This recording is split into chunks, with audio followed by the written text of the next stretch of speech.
Hi, I'm Violet, and this is Now and Then Stories.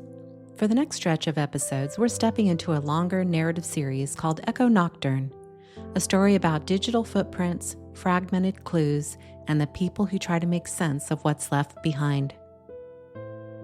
Echo Nocturne, Episode 3, Baseline. March 15, 2026, London, United Kingdom, 8:30 a.m., local time. The rain had already been falling for hours by the time Oliver Hale padded into his small office, a mug of tea in hand and a towel draped over his shoulder to catch the slow leak that had begun near the corner window.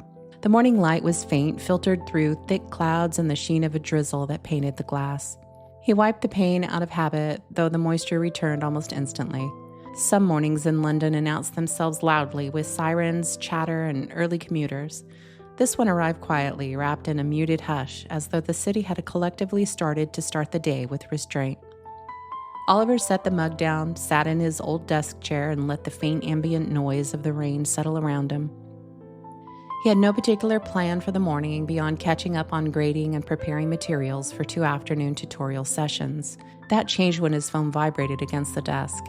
He glanced at it, a message preview from a friend he rarely spoke to outside of academic side chats. "You follow Echo, right? Her page is gone." He blinked at the screen, then at the rain-streaked window, wondering if he'd misread the capital letters. Gone?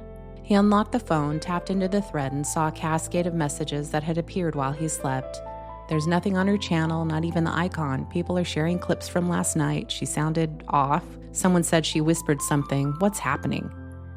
Oliver frowned. He wasn't a fanatic, not the sort who camped out for every unscheduled stream or combed Discord servers for clues. But Echo Nocturne had become something of a strange ritual for him, her voice a kind of quiet anchor while he worked, soothing, soft, unintrusive. He opened his laptop and typed her name into the search bar. Nothing. He refined the search, added underscores, added quotation marks, tried alternative spellings, still nothing. Even cached text fragments were gone. This wasn't normal. Content didn't disappear this fast, not unless someone wanted it to disappear. Even then, traces usually lingered: mirrors, dead thumbnails, outdated search hits. The silence on the screen was louder than he expected. He opened a bookmark link to her channel from months ago, 404 page not available. He tried refreshing, watching the spinning circle reflect faintly in the window. No change. He took a sip of tea. It had already cooled. A soft ping sounded from his browser, new messages in a feed he loosely monitored. People all over the world were talking about the same thing. Echo's last stream. Echo sounded scared. Echo wasn't alone. Did someone break in? He ignored the more dramatic posts, searching instead for factual reports.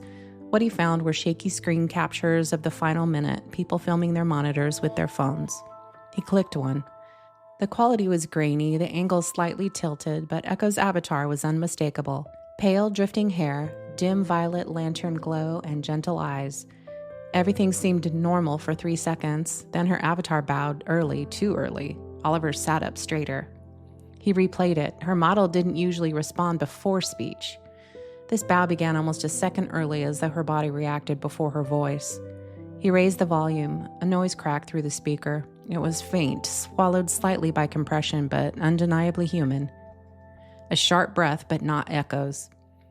He pressed his headphones on, rewound the clip, and closed his eyes as he listened again, this time focusing solely on sound. The rain tapping at the window became background static, unimportant.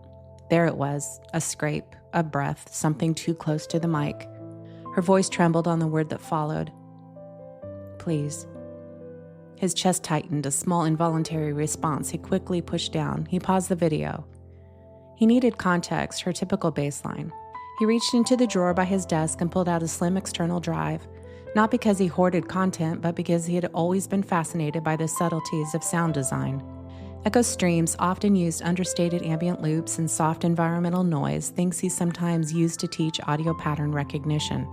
He plugged the drive in, navigated to a folder of archived streams, and clicked on one from late December.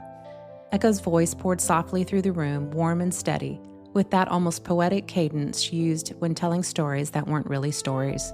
For 2 minutes, Oliver listened closely, eyes narrowing.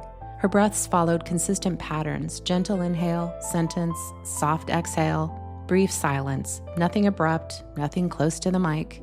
He played another, same pattern. He returned to the final clip. The difference was immediate. The breath was too close, too sharp, not hers. He set the headphones down. Something had happened during that final stream.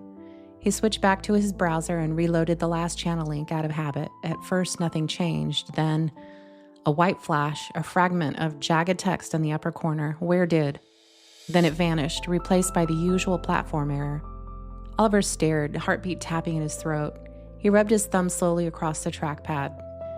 There were explanations, cached errors, transient debug pages, platform hiccups, but even those rarely manifested like this, raw, unstyled, flickered from the edges of the page. Someone else must have seen it. He opened another tab and typed Echo Nocturne white flash page. Nothing. Then he tried. Strange glitch during channel removal. Still nothing. He exhaled. The only option left was to look for grassroots threads, small discussions forming in the corners of the internet. Not Reddit, not Twitter. Smaller, stranger, older. He typed one more search term, Echo Nocturne disappearance thread. A single result stood out, a plain-looking page with a title that felt too direct to be coincidence. Strange glitch during channel removal, ? He clicked. The site was bare like early 2000s message boards, stripped of style sheets. White background, black text, minimal interface, no ads, no user pictures. At the top, thread number 1. Strange glitch during channel removal, ? Posted by Northbridge in Prague. Did anyone else see a white page flicker while refreshing? Mine flashed a partial phrase before the error loaded. Not sure if it was caching or something else, curious if anyone saw it. Oliver froze. It matched his exact experience. He typed carefully. I saw the same thing, thought my browser crashed, white screen, broken text in the corner, then channel unavailable. He hovered over post for a moment. He wasn't prone to instinctive involvement nor to online discussions beyond academic circles, but something in him recognized that the question Northbridge had asked was the beginning of a thread, not just a web thread, but the kind that pulled through fabric. He clicked. A response appeared immediately. Then another. Oliver blinked. The thread was alive.